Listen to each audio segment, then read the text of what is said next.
আসসালামু আলাইকুম। Web design and ডেভেলপমেন্টের ধারাবাহিক পর্বের আজকের পর্বে স্বাগতম। আজকে আমরা জানার চেষ্টা করব ওয়েব ডিজাইন কি। ওয়েব ডিজাইন হচ্ছে মূলত স্ট্যাটিক ওয়েবসাইট তৈরি করা, অর্থাৎ একটি ওয়েবসাইট দেখতে কেমন হবে, একটি ওয়েবসাইটের ডিজাইনের মধ্যে কোথায় কি থাকবে, যেমন banner, logo, colour, font, text, graphical design, content, sizing ইত্যাদি এ ধরনের বিভিন্ন বিষয়, এগুলো ওয়েব টেকনোলজি ব্যবহার করে তৈরি করাকেই ওয়েব ডিজাইনিং বলা হয়। ইউজার ইন্টারফেস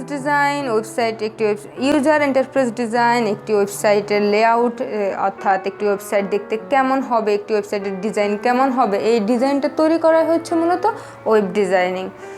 আর ওয়েবসাইটের মূলত দুই ধরনের কাজ থাকে, একটা হচ্ছে ফ্রন্ট এন্ড আর একটা হচ্ছে ব্যাক এন্ড। ডিজাইন নিয়ে যারা কাজ করে তারাই মূলত হচ্ছে ফ্রন্ট এন্ডের কাজটা করে। একটি ওয়েবসাইট ডিজাইন করাই হচ্ছে ওয়েব ডিজাইনিং।